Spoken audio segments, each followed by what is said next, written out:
Yeah, I think we all know, as Claudio also said, how tremendously successful artificial intelligence and in particular deep learning methods are in public life. I mean, just think of autonomous driving, think of telecommunication, speech recognition, think also of legal issues. So in the United States, I mean, these methods are already used in the justice system. And then also think of healthcare, which unfortunately these days became even more important than it already is. They're being used, for instance, for reaching decisions, but also for imaging modalities. And then if we get a bit closer to science, I mean, we see that also there, I mean, there's spectacular success. I mean, this was just, yeah, now already 1 year ago concerning protein folding, where there was a big breakthrough by AI methods. And you see the news from Nature, which said it will change everything, DeepMind's AI makes gigantic leap in solving protein structures. And when you see this graphics, I mean, you realize, I mean, how much of a breakthrough it truly is.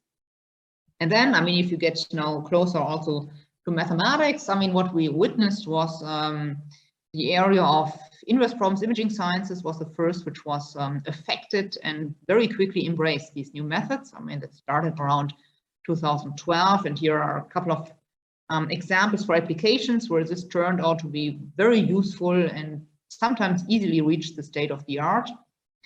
And then, I mean, the area of numerical analysis of partial differential equations, which was actually much slower to embrace it. Why?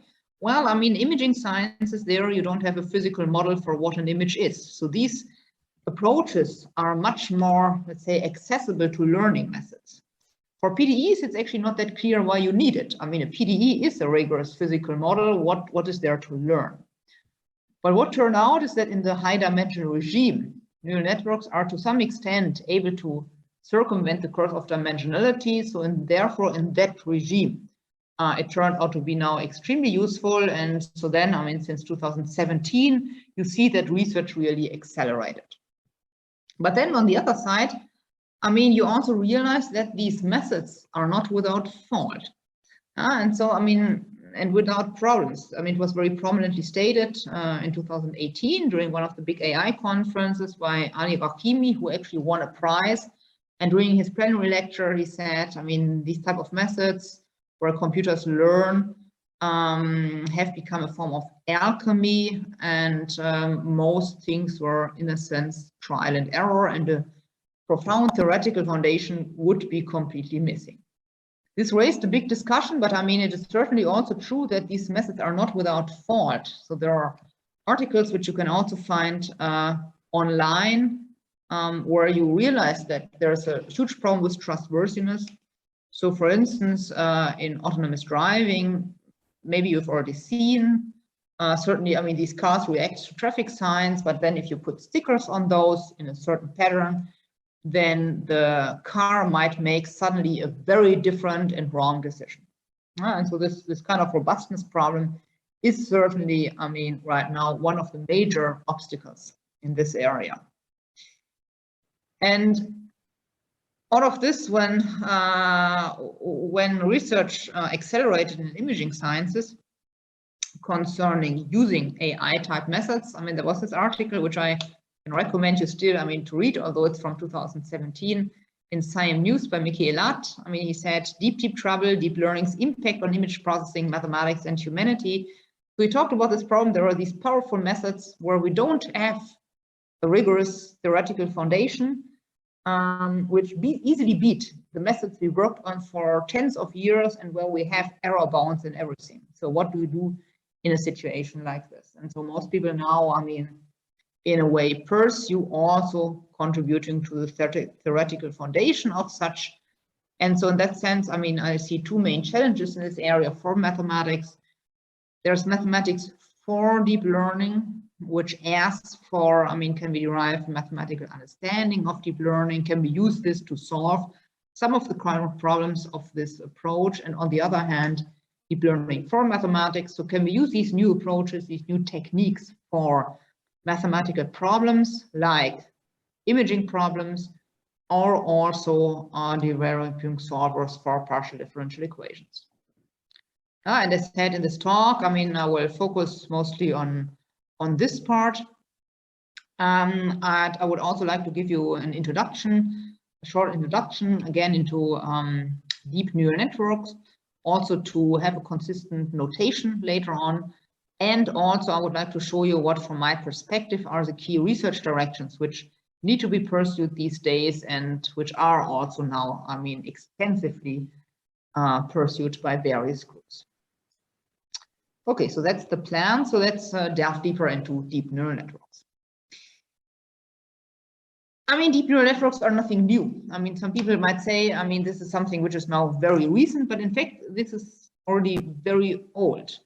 So it started around 1943 by McCulloch and Pitts.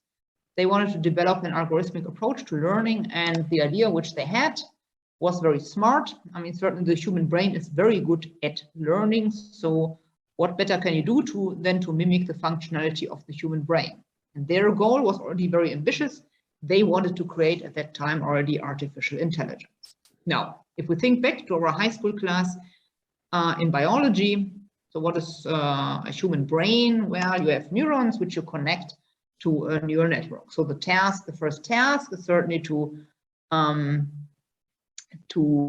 mimic the functionality of a neuron and then connect that to a neural network. And that's exactly, I mean, how the model came up. So how does a neuron act? You have signals coming in these dendrites. We call them X1, X2, X3, and so on. These might be amplified due to the structure of the dendrites. These are these weights. Then everything is collected in the soma.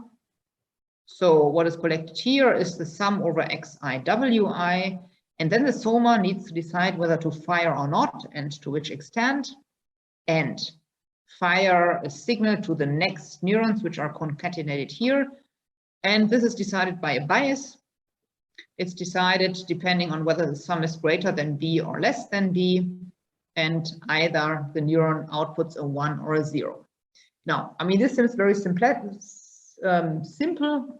This activation is certainly in a real network a bit more complicated, but the other features are all there. And so we will then connect these artificial neurons to a neural network. And later on, what one trains are the weights and the biases. So these are the free parameters which are then trained depending on the training data set. So this is an artificial neuron. You have weights, W1 to Wn. You have bias value. You have an activation function. And then this is what an artificial neuron is. You see it's exactly the same from the previous slide. Only there, the activation function was the Heaviside function. But now, I mean, you can certainly choose other functions than the Heaviside function. You can choose a sigmoid function, which gives you a smooth activation. But what is used these days is the so-called rectifiable linear unit, which is the max of 0 and x. So something which is piecewise linear, but apparently this is good for learning. It is easy enough for the implementation and still powerful enough to reach what we would like. So now these artificial neurons are concatenated, and this leads to compositions of affine linear maps and activation functions. So for those who haven't seen that, let me just make a little example, and then we will see the general definition, which is then easy to deduce from this. So let's say I concatenate my neurons, my artificial neurons, these yellow dots in this way. So you see here, you have the dendrites coming in with the weights. Then here you have the soma, and then the neuron fires in this direction. And so all of these are neurons. And so now to mimic this, what you do is you have here your vector x, then the weight matrix encodes these connections. So what you see here is the first output is this weight times x1 plus this weight times x2. The second output is this weight times x3, and the third output is this weight times x3. Then in here you have the bias, so the components of this vector, and also the activation function, which is here applied component-wise, and then you keep going. And so you can also move through different dimensions. And so, I mean, then looking at this, it's very easy to determine what a general neural network is. So this is a function of this structure, again, a composition of affine linear and functions and nonlinear univariate functions which are applied component-wise. Of importance here is also the number of layers, which is the number of affine linear maps, and we already saw how this is connected to this graph structure, which is the way it's typically depicted at. Okay, so this is a deep neural network. I said I would like to now discuss with you what the main theoretical directions are we need to pursue, and for that, I would like to first take you once through how such a neural network is applied. Because from that, then we will see how we can deduce the key questions we need to answer. Okay, so what do? We have a complicated function which we want to learn. So here I discuss it in the non-statistical setting, but you can also, let's say, learn distribution, for instance. So let's assume I have a classification function, which is maybe defined on a lower dimensional manifold. Computer scientists like to separate cats from dogs. So let's assume in one area we have cats, in the other area we have dogs. These we map to the value 1, and these we map to the value 2.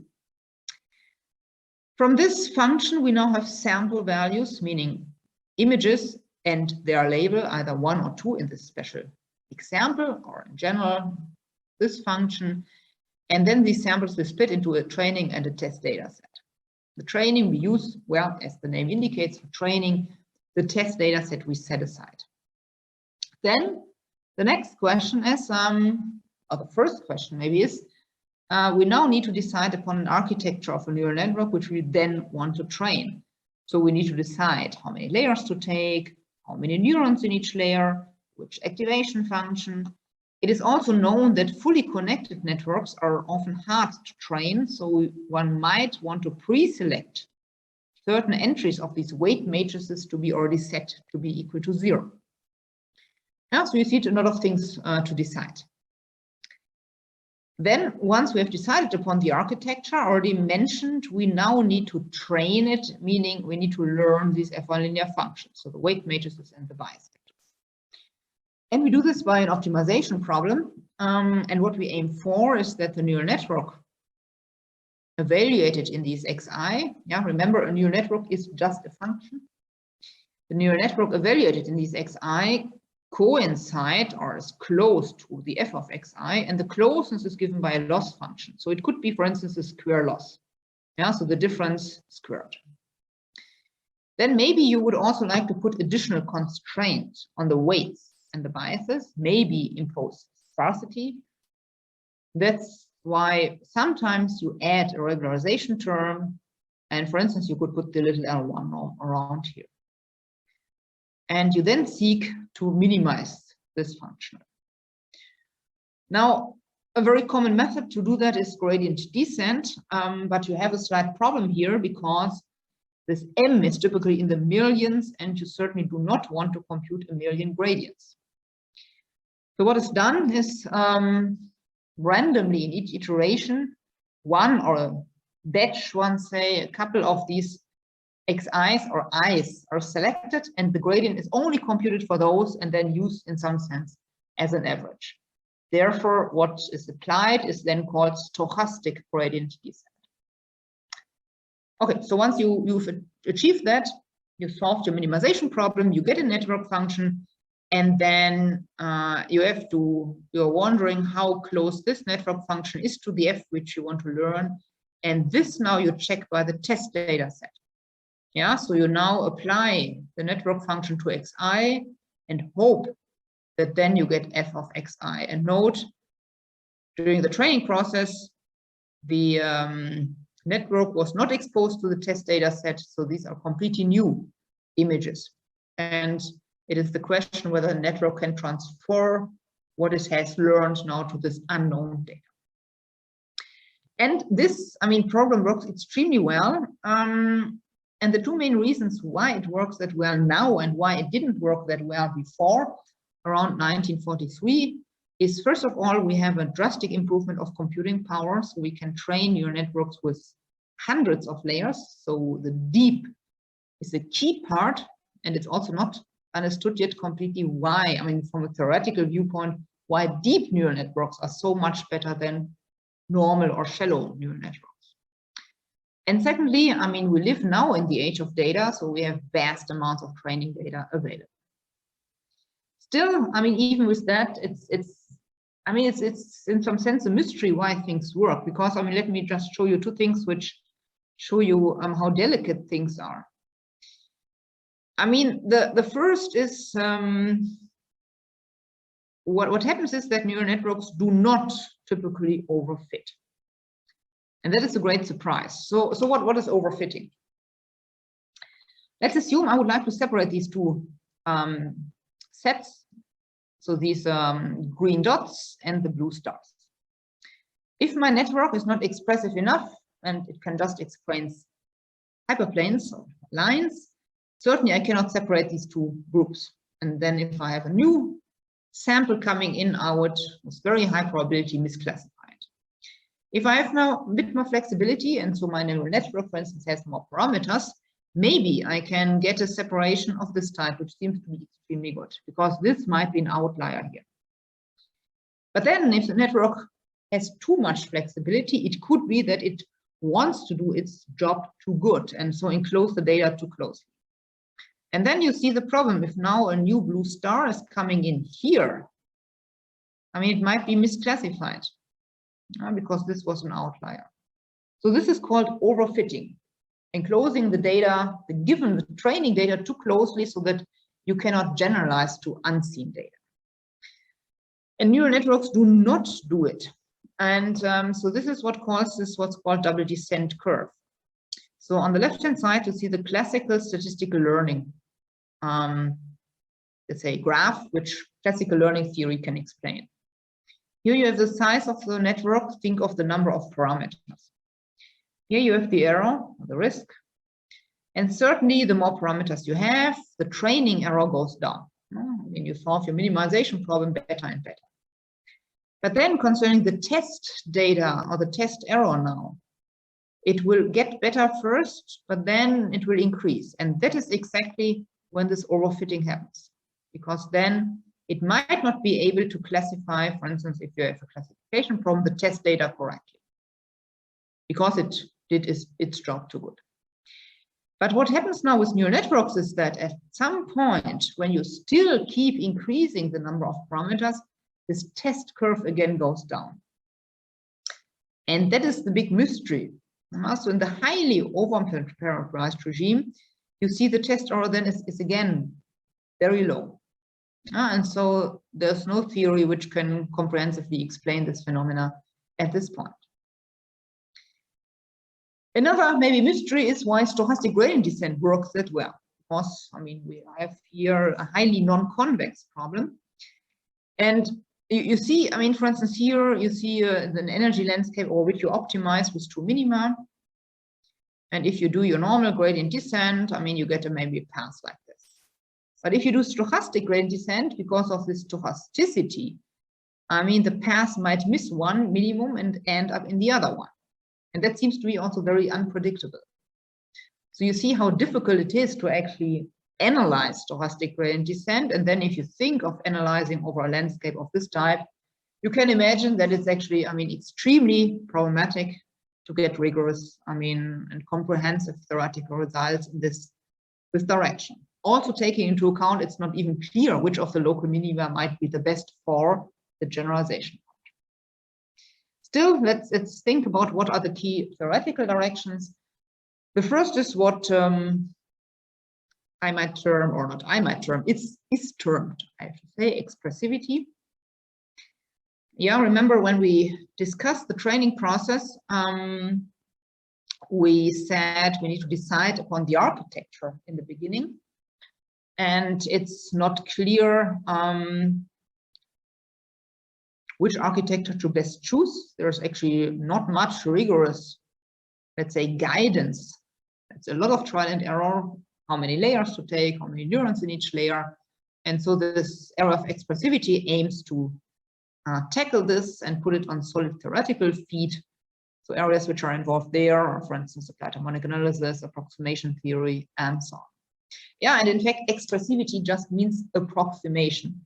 It sounds a bit catchier, you know, but I mean, from a mathematical viewpoint, that's what it is, approximation.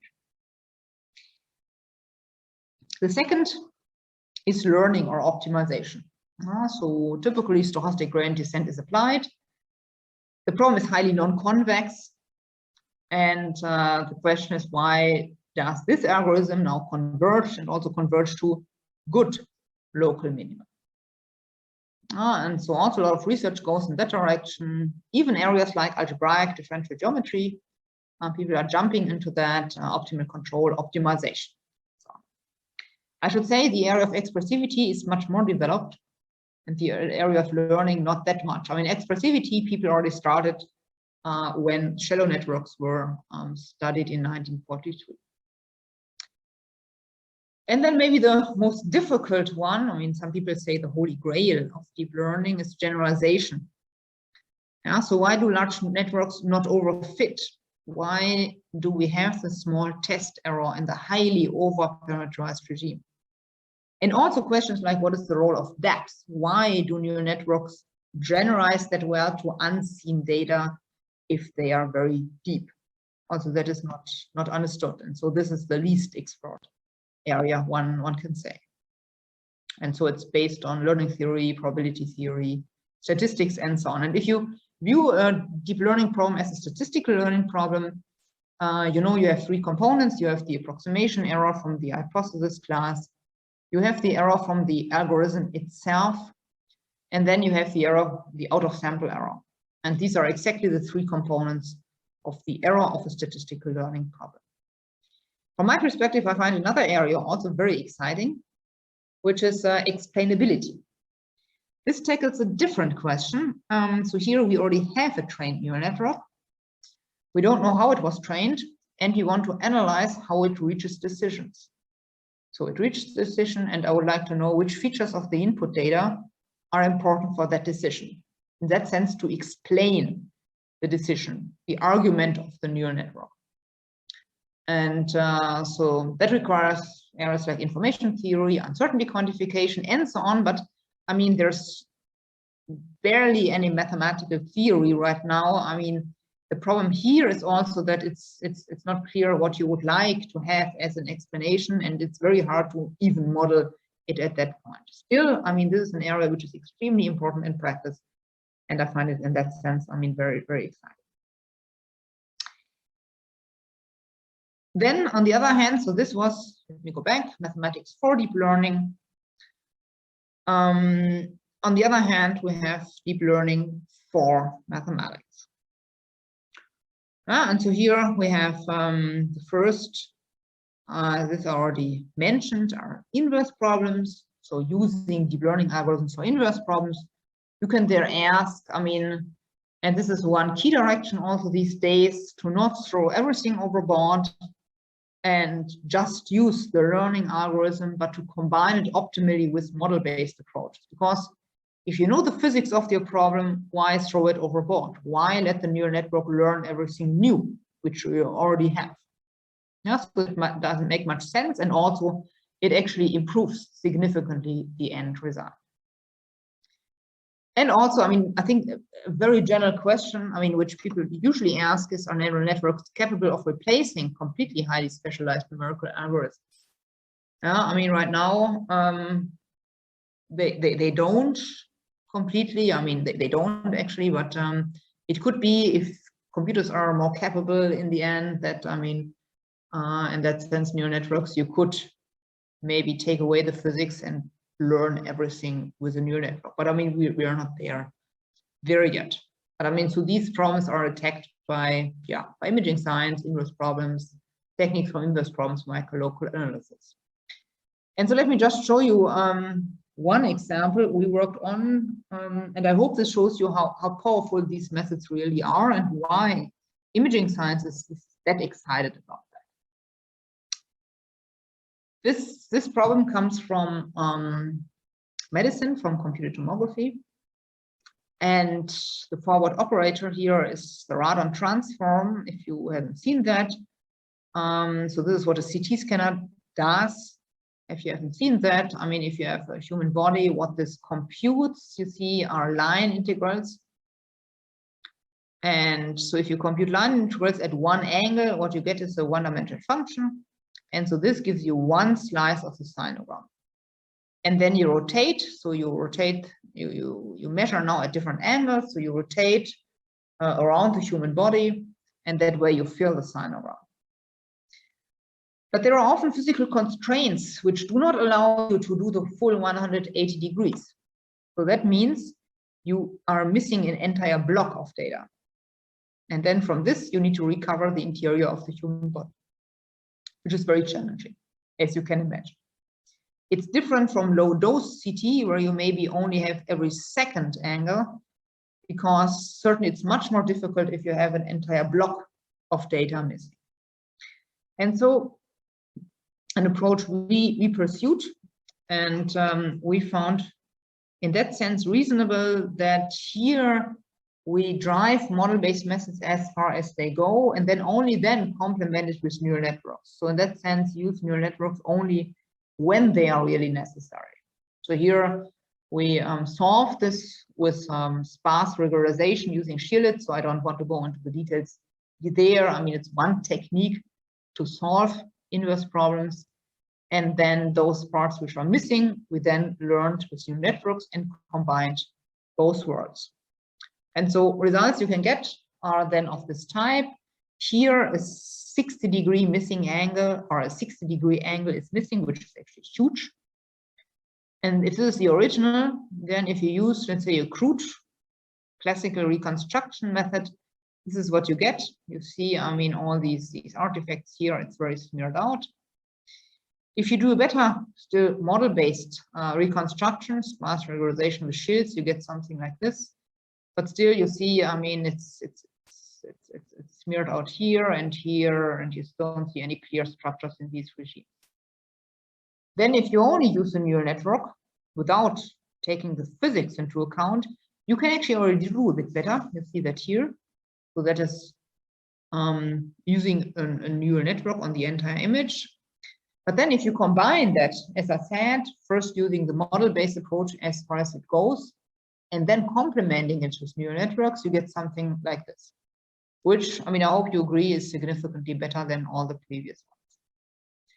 Yeah, so this shows, I think, first, the power of neural networks in imaging sciences, and second, it shows how valuable it is to actually combine neural networks with the physics of the problem, so with the model-based approach, and not replace everything by a neural network.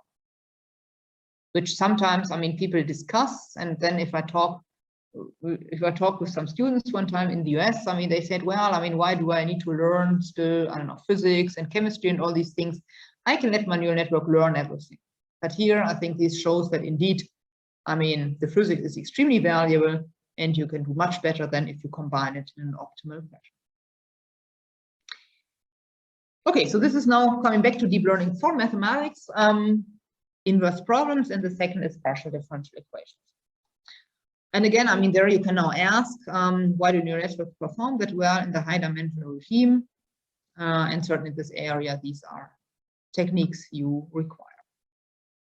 So let's now enter the world of parametric PDEs, and these are my collaborators on the results. I would like to show you, maybe, you know, Rainer Schneider from TU Berlin. I mean, Mones Raslan is a PhD student there, and Moritz Geist, a master student, and Philipp Petersen is a professor at the University of Vienna. Yeah, why parametric PDEs? I mean, they arise in basically any branch, I mean, of science and engineering. There are a lot of problem classes where they're used. I mean, Claudio already mentioned several in his introductory speech. And what we will focus on here, and what is important in this area, is what's called the parametric map. So let's assume, we go in more detail later on. Let's assume I have my differential operator, I have my right-hand side, I have the u, y is the solution of the partial differential equation, and y is my parameter. And you see, everything depends on the parameter y, also the right-hand side. And so the task is certainly, I mean, given a parameter y, I would like to compute the solution uy. So I have my y from my parameter space, And I would like to compute the solution uy, which here, I mean, lives first in the Hilbert space.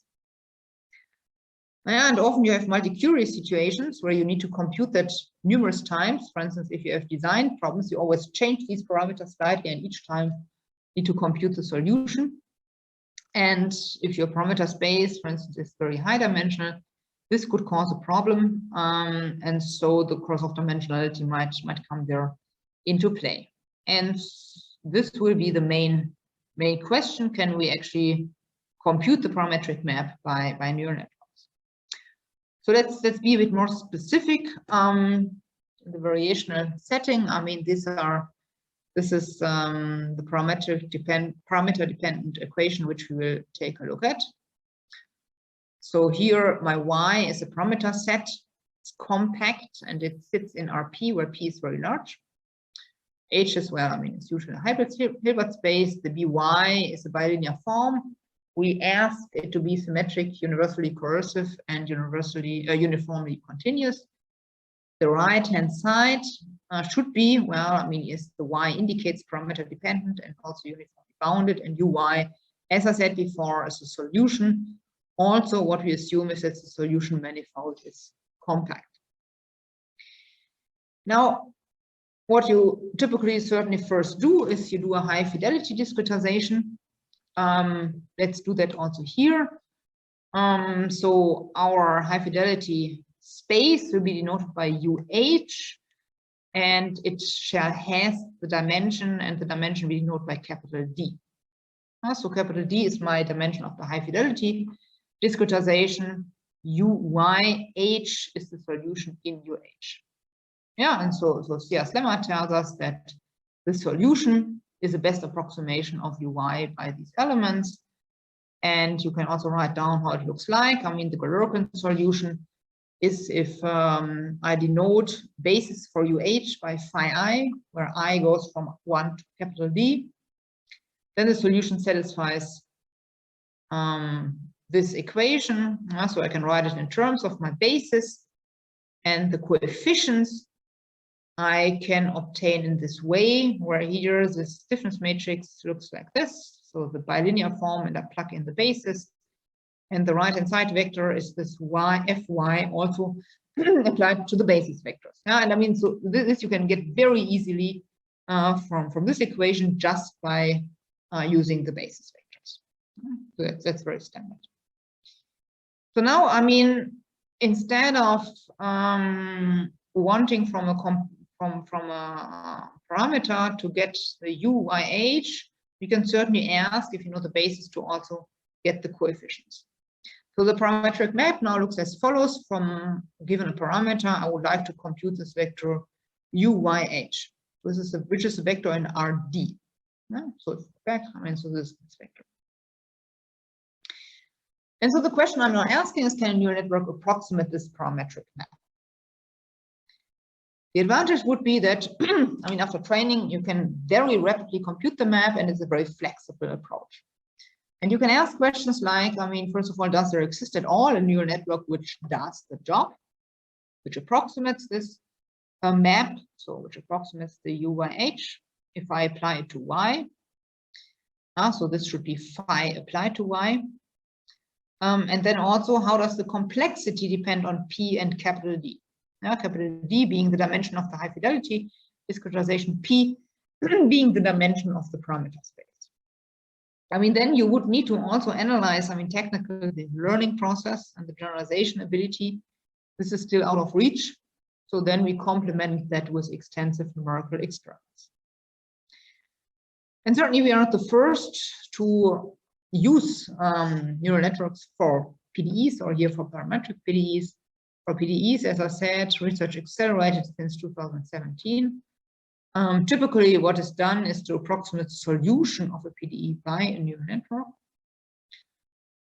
But also, I mean, concerning parametric PDEs, there are also a lot of works. I mean, maybe the closest one, the one by Schwab and Zech, where they, though, used a much more special reduced basis, or the existence of such a reduced basis, whereas for our case, we don't require that. Okay, I already said, I mean, this question which I asked, whether there exists a neural network which approximates this parametric map, is actually a question of expressivity. Yeah, so this first theoretical direction which we discussed. So let's very briefly discuss what expressivity says, or which results there are, and what we can show. What we need for that, and this slide you have already seen, is the complexity of the neural network. And the way we measure the complexity is by the number of non-zero entries, the weight matrices and the biases. So this coincides to the number of non-zero parameters, and it coincides to the memory requirement of the neural network. It's one measure for complexity or for size of the neural network. It's certainly not the only one, but it's the one we use here. A very classical result on expressivity, maybe also the first big result, is the universal approximation theorem. It states that if you have a continuous function on a compact domain, and if your activation function is continuous and not a polynomial, then you can approximate this f by a shallow neural network as good as possible. Yeah, so for every epsilon, you find a shallow neural network which approximates f. Yeah, and so you see these are networks of this type. You see here the first F1 linear map. These are these connections, the activation function, and then the sum, which are these connections. Yeah, so these are networks which look like this. Okay, so basically, continuous functions on compact domains we can approximate with neural networks with arbitrarily high accuracy. That's a great result. But the complexity can be arbitrarily large. I mean, also it doesn't tell us anything about the depth, why depth is important. This seems to indicate shallow networks can do it all. And then there are other results. For instance, Jarodsky has a series of beautiful results in this direction for other function spaces, like S times continuously differentiable ones. And also here, then for the ReLU, which is, as I indicated, the most well-known and used one. And here you see the approximation accuracy is here already connected to the complexity of the neural network. In a bit unfortunate way, I mean, since the D appears here, so this suffers from the curse of dimensionality, still you see a connection between the approximation accuracy and the complexity. Now this result is though not optimal, and you can also wonder about correct function spaces. Is a completely different piece of paper in a sense, and it's very difficult to answer that question. But I mean, for an optimality result, what you need is a lower bound. And so there, let me show you one result, which then is indeed an optimality result. So this is based on work by Scham, Kroninger, and Kaufman. And so what we could show there is we could show a lower bound depending on the complexity of the function class. So this is a bit like Kolmogorov entropy of the function class.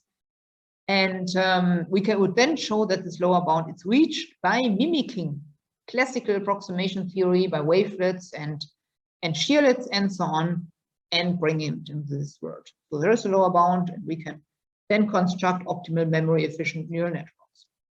But I mean, this also does not then analyze, for instance, the curse of dimensionality. So each of these expressivity results has their advantages and disadvantages. Now, let's come back to our problem of expressivity, namely approximating the parametric map. So this was what we already saw before, and now this is basically the same slide I showed you. What we now aim for is to ask whether there exists a ReLU neural network. So that's what we would like. And also, as Claudia already indicated, there are certainly other methods to solve it. For instance, the reduced basis method, which does the following. If, again, these are my continuous solutions in the Hilbert space, these are my solutions from the high fidelity discretization. Then in an offline phase, certain snapshots are computed, so for certain parameters. And then in an online phase, for a new parameter, the solution is computed using the old, let's say, or the known ones. So if you look at it a bit more closely, so what you typically then in these And the associated theory assumes that there exists now a lower dimensional space, lower than the high fidelity discretization space, a reduced basis space, where now we define the dimension to be d of epsilon, or let's say we define the notion to be d of epsilon of the dimension of this lower dimensional space. So we have Hilbert space, the capital D space, and the little d space. So that basically, I mean, any possible solution you can approximate with high accuracy using this reduced space, basis space. So it lies in a very fortunate way in the Hilbert space, and there's a whole theory using Kolmogorov and Witz to show optimality.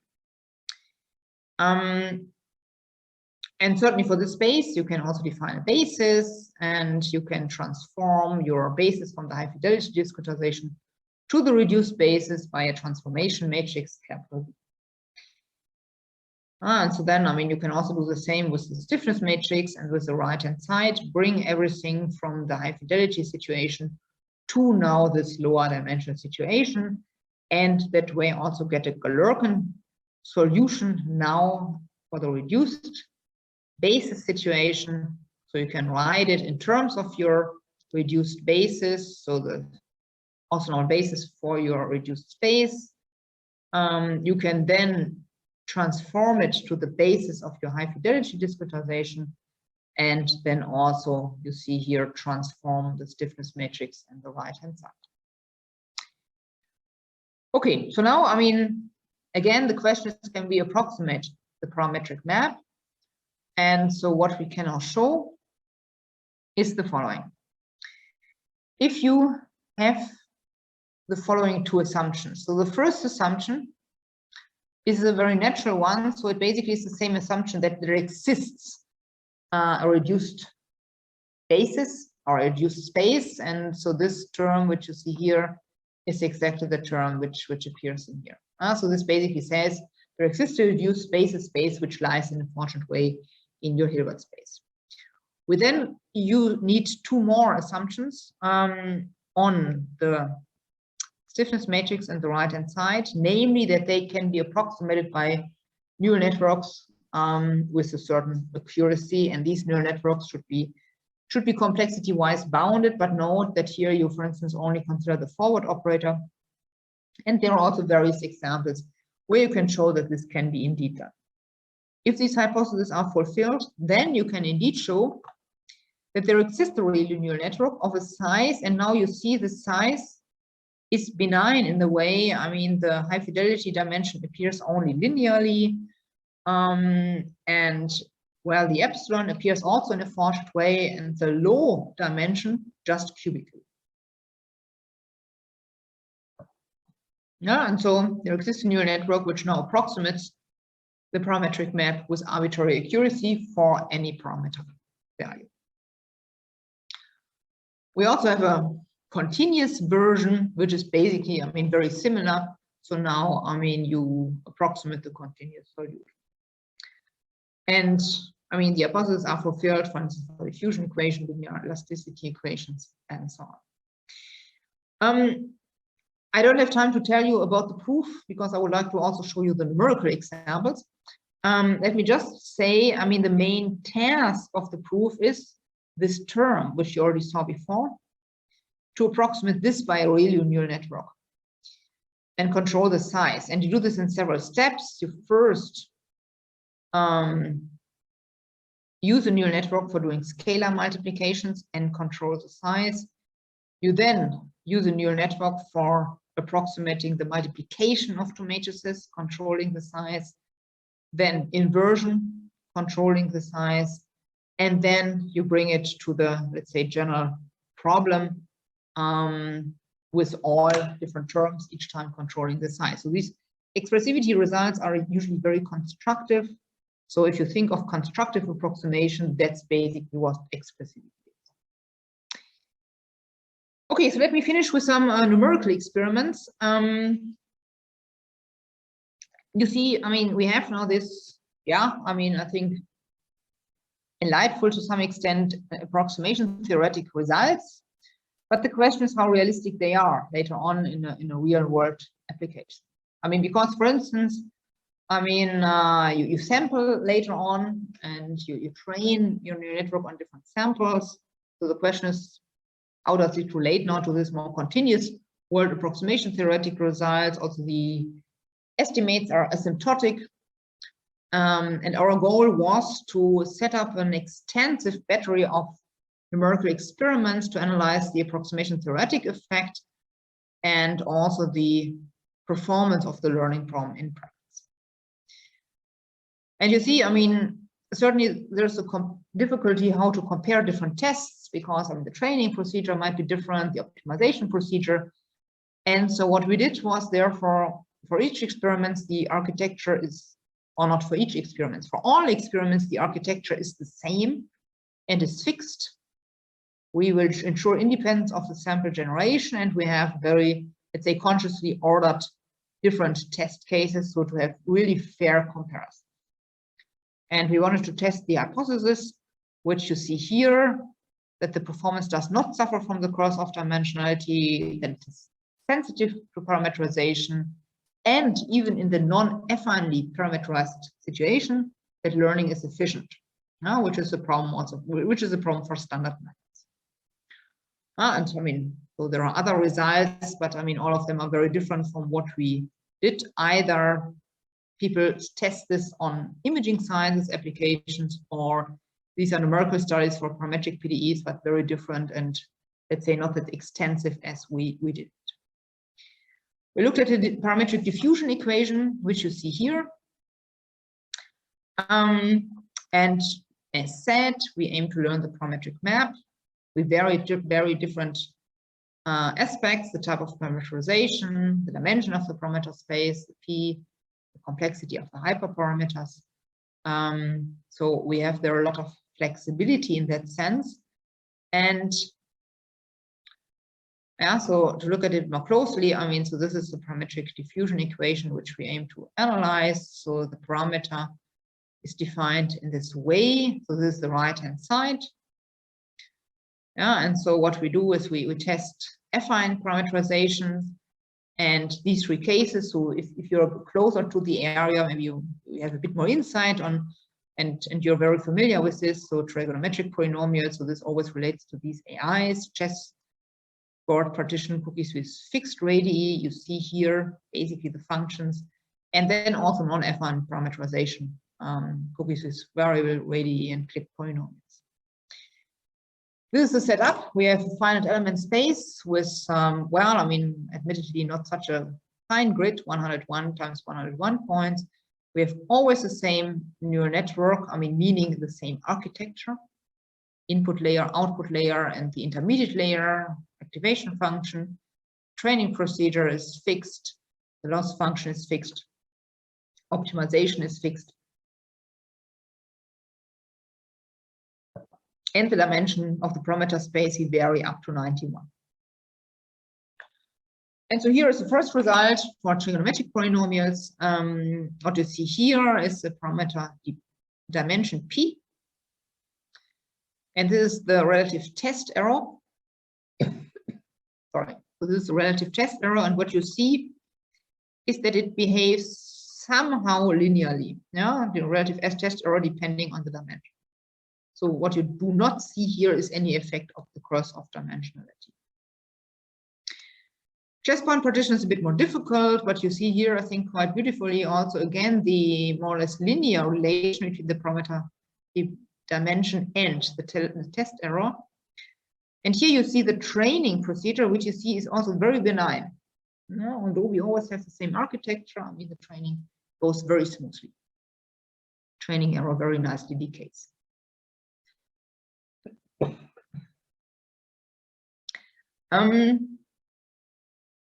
Yeah, and so this is now cookies with variable radii. So this is the non-affine parameterized situation, and also here you see it's very similar now.